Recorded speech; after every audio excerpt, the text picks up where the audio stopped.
Hello and welcome back to a special episode of the CQ the Watch Guy podcast. We are back again in San Francisco with a very special guest, Yusef, a longtime friend.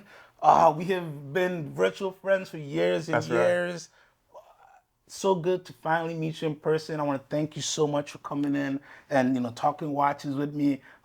This is so awesome. This is so awesome to finally meet you. Thank you so much. I'm so excited to finally meet you in person. I've been a subscriber to the podcast since episode one and haven't missed one, and been a fan of yours for a long time. You were in my watch collecting journey, you were the first person I came across in this world who looks like us and looks like me, and so I've just been interested in everything you've been doing through your journey, and it's an honor for me to be here with you today. I appreciate that so much. I think you're probably one of the founding circle of CP Time as well too. So that's so awesome that we're finally here in the West Coast, because we have so much of our great West Coast brothers. So finally we're able to do an event and meet you guys, man. So this is so awesome. Finally, let's talk some watches. Let's do it. So before we get into what we have today, tell the people what got you started in this amazing journey of watch collecting. Yeah, so it's funny, growing up, my dad, my grandfather always wore watches, and I didn't know anything about them, but they always just had one on their wrist. And I would find out later on that my dad used to wear this manual wine gold Elgin, and he put it on every day, and I'd see him wind it, and it was just sort of a part of him. It was always on it. So after he passed, and I was able to, my mom found it and gave it to me. It was just so special because I always pictured him with it. And, I didn't know anything about watches, but I always wore one, even through college. And as an adult, I would wear these old quartz small watches. I had a Wittnauer. I had, and I'd wear it every day. And I guess I was in my early 30s when in my job I closed this big deal, and there was this bonus coming my way, and I'm like, treat yourself. I'm going to treat myself with a watch. And this was the time when, we're in downtown San Francisco now. There was a store around the corner. You could walk in and pick yourself up a sub, and I was going to go do that, and would go in and I would take a look, but I was too nervous to put it on my wrist, and it was too nice to really touch. I'll come back after I get my bonus. And then I was like, I would never spend that kind of money on a watch. So I ended up buying a watch that I absolutely loved, a Tag Heuer Aqua Racer with a blue dial, and it had an orange second hand to it, and I wore that thing every single day. Yeah. And that was my watch. And then I started looking, and you can have an everyday watch, you can have a dress watch, you can have a chronograph, you can have, there's so much out there. And so I started going down the rabbit hole. And so the Tag Heuer opened it up. It really did. It really did. And now I'm buying stuff that costs a little bit more than that Submariner that I would never buy. Yeah, right. It's funny how that works, right? But it takes one little step before we start running down the collecting journey. And oftentimes the Tag Heuer is that step, and the Aqua Racer is a great piece because no matter what version you buy, it's just always great, fun, piece full of character, and something that you can wear every day and beat up and always be there for you. Absolutely. That's awesome. That's awesome. So tell me a little bit about what we have here. Which one do you want to start with? Want to go to OP? Yeah, let's go with this one. So this is the Rhodium dial Oyster Perpetual 39. I think they discontinued it a few years ago. And on the back, I have my wife's initials and the day we got married engraved on the back. And the reason for that is, again, going down the rabbit hole and what watch do I wear during my wedding and all of that. And I think at the time, my nicest watch was still probably that Tag Heuer that I wore. And I remember the day of the wedding, sitting in the hotel by myself, kind of, getting ready for the ceremony, but just on the websites, looking at watches and obsessing over this OP39, just obsessing. Like, this will be my only watch. You can dress it up, dress it down, take it in the pool, take it in the ocean, do whatever you want. And after we got married, before we went on our real honeymoon, that weekend, we did a long weekend in Portland. Yeah. And we're walking around the town and popped into a couple watch stores, and my new wife bought this for me. Oh man. And Gotta love that. and she was so proud to buy it for me, and I was so proud to take it. Exactly, right? And to this day, you know, whenever we have our dates together or That's go the out watch. together, this is the one that's on my wrist. This is a special one. I love that so much. You know, to me, this is one of my favorite OPs. The Rhodium dial with just those little hints of the sky blue touches, turquoise touches. To me, such a beautiful dial. When this was discontinued, I remember just my heart singing because, oh, it's such a great looking watch. So this is such a special watch for you two to have because so easy to pick up, right? So easy to pick up. You know, sometimes, you know, you get those special pieces from your significant other that it's like, oh, maybe I don't want to wear this today. Yeah. But this, you know, for decades and decades, I can see you always, you know, loving to wear this piece. Oh, that, so it's such an awesome story with that one. I love it. Oh, man, beautiful. So tell me now about this JLC Geographic here. Yeah. So part of my approach to collecting is having a watch for every occasion. Mm-hmm. So, you know, this is the watch where if I'm doing anything with my wife, this is on my wrist. But I also have a watch that I wear to the office every day. I have a watch that I wear on the weekends. I have a watch for when I travel with fun that has a GMT. And this is a watch that I wear when I travel for work. And I've gone through a few watches to kind of fill that need. But this one, and part of it is, and I'm doing it today, I wear blue and gray every single day. So nothing wrong with that. that. The OP fits and this JLC here. And there's nothing more fun than getting on the plane, whether I'm going to Chicago or New York or Dubai for work, and just adjusting it to that city that I'm going to.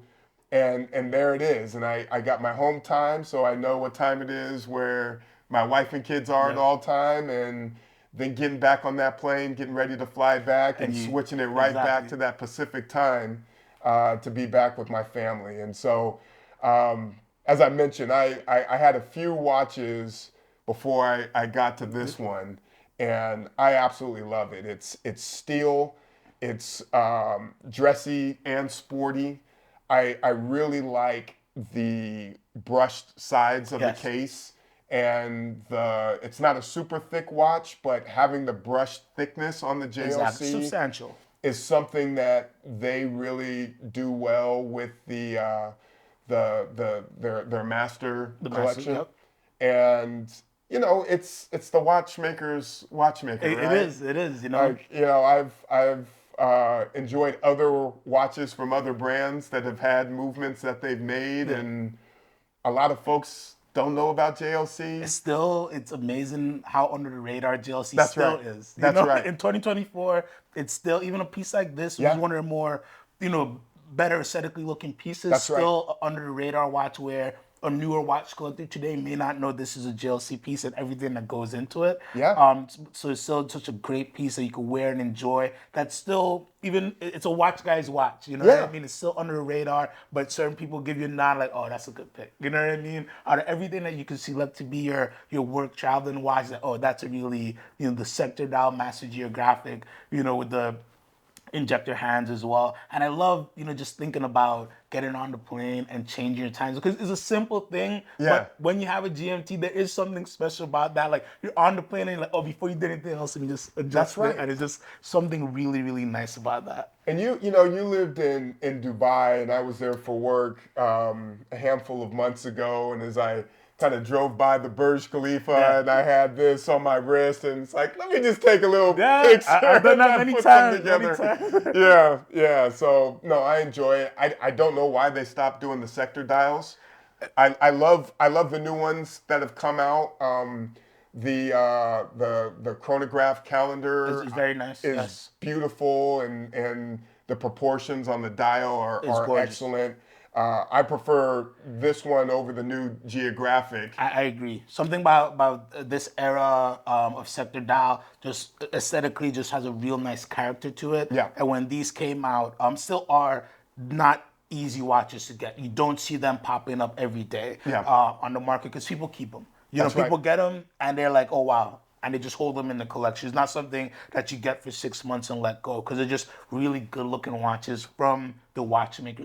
Yeah. So really, really good piece. I'm really interested to see where JLC is going next. They came out with that great Perpetual Yes. calendar that comes with the bracelet and the Yes. rubber strap that you can take in the pool and beat up. I mean, just being able to have these complicated watches that you truly can wear every day and from a pricing standpoint are very competitive. So I'm a huge fan of JLC. Value wise, to me, still one of the best brands out there. I often think to myself in the imaginary world, if a billionaire just bought JLC and just spun them out into independent brand, Yep. where they would rate, right? Where people would talk to them about. Because when you talk about in-house movements forever, they had such a rate of making movements, year in, year out. Everybody, literally almost every large brand has used JLC movements or Yep. some part of a JLC movement in their movements that have in their iconic watches. So nobody can speak down about the brand. And value wise, you really just buck for buck, there's really not much other brands out there. So it's an interesting thing because it presents a great value for people if you know what you're looking for. Yep. Because they're in a group, they're always kind of live in a certain place, right? Yeah. But definitely a brand that I look at, and it's always interesting to see what their trajectory will be in the future. Absolutely. But definitely a great traveling piece. But let's talk about this man. this very special watch. Not something that you see on many wrists at all. Let's talk about the Credor. Oh man, the Credor Eichi 2. Wow, you said it better than I did. I better because my in-laws live in Japan. Yeah, So and that's part of the story Yeah. of how I had this on my wrist. So as I mentioned before, a watch for every occasion. Yes. And every now and then, not as much post-COVID, but every now and then need to put on a tuxedo, go to a formal thing. They say, no watches, but no, of course, Yes. there's going to be something on the wrist. And time only, manual wind, precious metal. That's what I want. I used to, for that slot, was a beautiful small seconds Longa Saxonia that I had. Yes. And I love that watch. White gold, Yes. fitted. Gorgeous piece. But one time I was with my cousin who is also a watch collector and he was living in New York at the time, and he spent a lot of time in working in Shanghai, and he works in finance, and his whole thing, he would break it down. He's like, there's this whole culture in the office that you can't wear a watch that's nicer than your boss. So he was like, the analysts, they were mostly IWC. Yeah. And then you would step up to this and you step up to that, and then you'd wear Patek, and then folks start wearing stuff that folks didn't really know about. And so I always loved hanging out with this cousin. We're less than a year apart. We're real close. And we went into a watch store that the American representative for Grand Seiko just happened to be in at the time in the basement. And he was showing some Credor. And I'm like, well, what is this? And he pulled out a picture because they didn't have one. He pulled out a picture of the Eichi 2 and said, this is a porcelain hand-painted dial. The guy has to train for 7 years before they allow him to use that single bristle brush to paint the dial, both the indices and the Credor logo. And by the way, the movement is like nothing else. I mean, you've heard of Spring Drive, and they bring the decoration and the handcraft approach to this Spring Drive. Insane. Like no other. And my wife's parents spend most of the year in Japan, and so we take, and our kids speak the language, and so we take them every year to go visit family. That's awesome. And I reached out to the flagship that that sells these because I tried to get one in the States. Very hard. Wasn't happening. Yeah, like I had purchased Grand Seiko but before, and the interview process was, what watches do you have? What Grand Seikos do you have? What other things do you collect? Yeah. It was just a different level. It was a different level. Yes. And then they finally came back to me and they're like, it's probably not going to happen for you. So I go online and I don't speak any Japanese, so I'm trying to translate and do all these things. And I get a hold of someone and they say, we're going to have one when you come. However, you need to put down 100% deposit. Wow. And again, it's email, there's language stuff. Yeah. I hit them through a website. I just didn't feel comfortable. I didn't know if it was legit or not, right? So, that dream goes by, but we go out there and I'm sitting in a restaurant with my wife, our 2 kids, and my mother-in-law, and up the street is that flagship. Yeah. So I'm like, let's pop in. Enjoy your meal. I'm just gonna walk up the street real quick. And I'm looking around and all these, I'm like, I'm getting a Credor. Like, this is the one I want. I don't expect them to have it. I'm getting a Credor. You just pop it. Yeah, so I'm looking at a number of them and I was like, well, is this it? And they're like, well, come with me upstairs. And they had this in the case. And I'm like, is that what I think it is? Is that the Platinum Eichi 2? And they're like, oh, you know what this is? And I'm like, yeah, I know what this is. Like, let's take it out. And I fell in love immediately. I said, hold on a second.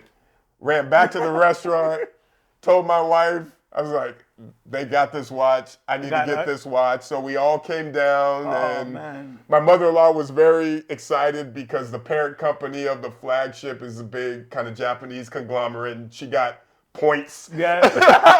She got points on my purchase. It works for you. Yeah, so she pulled out her card that was, part of the conglomerate or whatever. And I picked it up, and on the way out, they took me over to the guy who I had been corresponding with. Oh, no way. And he was like, he gave me this huge hug. Wow. He stopped what he was doing. He was so excited for me. He was like, I know we had the language barrier and the communication. I am so happy that we had this for you. I'm so happy that you got it. If there's anything we could ever do again, but congratulations. Like, he knew how special this piece was and how special I knew it was. And so, this is my dress watch. Yeah. This is my dress watch. An amazing dress watch, indeed, and such a special story.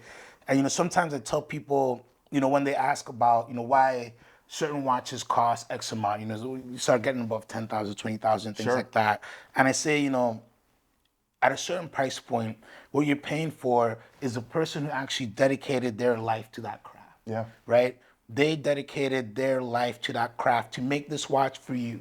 They don't know your name. They may never meet you, but they made this watch just for you. Yeah. And when you're dealing with a watch like Credor, where everything is done to the umpteenth level, that is what you get. A very, very special piece that was made for you. Yeah. Even though you didn't know you were going to get it one day, it was made for you. And that's so special. It was meant for you specifically because that whole journey and that's so amazing. And it's, I've been in the business for quite a while now, and I rarely even touch these. There's, a handful of these, and this is such a special piece. And you look at that movement, it's like a different world, a different world. And amazing. They very much wanted to mimic some of the high finishing of Switzerland. Yes.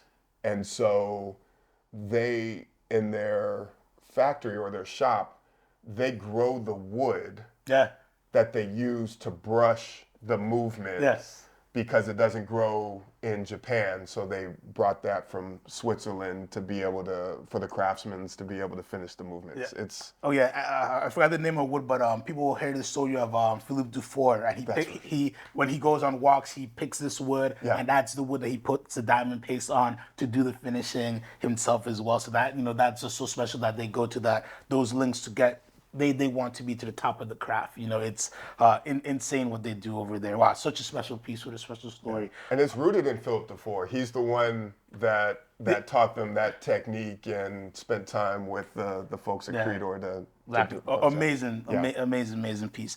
Before we go, we got to talk about the 5212. Yeah, man. Tell me about this. Probably one of my my favorite Patek right now. Let's say that. This was a true grail for me. You know, again, a watch for every occasion, and I was looking for the perfect watch for me to wear to work 5 days a week. Yeah. And what better than a stainless steel Patek quasi dress watch that's got some quirky stuff going on on the dial. And, you know, in my job, well, let me take a step back. While I have a watch for everything, I yield. We don't need a watch for anything. No, exactly. But I want a watch for everything. Exactly. So, in the work that I do, you know, it's very important for me to know what week of the year it is, what quarter of the year it is. And when I saw this come out, I forget the year, at Basel World. Yeah, maybe 3-4 years ago. Okay. So, yeah, not too long ago. Yeah, and I saw the dial, the colors. Yeah, it was special. The font, and the strange complication that isn't present in many other watches. I knew that was the one that I wanted. And it took me a while to get it, but it didn't disappoint, and it really is on my wrist to the office every day, 5 days a week. I don't baby it. I've apparently impacted it and had to have it serviced earlier than I wanted, but as soon as it came back on the wrist, 5 days a week. This is my daily driver, and I love it. And that's amazing, because that is what the 5212 is meant for, right? Yeah. A weekly calendar in steel, a unique complication with a handwritten dial. When this first came out, it was just so quirky and fun, and like, to me, ushered in that new generation of a youthful Patek, right? Yep. Of a youthful Patek, giving you something new, but taking so much of its tradition, but saying, hey, we're not afraid to be a little bit more experimental. We're not afraid to give you something that you wouldn't even think of. Yeah. And a weekly calendar being a complication that you don't really see like in perpetual calendars, really, but it is, actually very useful depending on the type of business you're in. So it's actually super useful. You put it in steel, like, hey, wear this watch. Yeah. This is not a complication that's meant to be babied, like you said. Wear it, beat it up, set it in service, pay a check, but enjoy the watch. Yeah. And I love that so much. And I know you want them to get even a little more creative. I will say it again. I need a black dial with white writing, called the chalkboard. I've been saying this since it came out. I need it to come out. I think that this platform is so special. Yeah. I don't think they'll discontinue it anytime soon. I think the movement is great, and I think that watch would.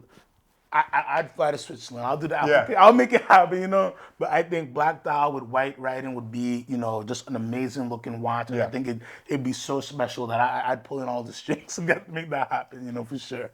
And with the way Patek's been going, using different colors and that type of thing, you could see it on like red straps or all of that. It's very possible. I could see some fun stuff happening. You don't have to give me credit. I don't need it. I just love to see the watch happen. If you want to, send a little letter saying just send the check, make it happen. I think that'd be so amazing. Yusef, thank you so much for coming in. Thanks for having me, amazing, man. This is long overdue, and I'm again so honored to be able to do this with you. So thank you for having me on. Thank you so much, and thank you for tuning in.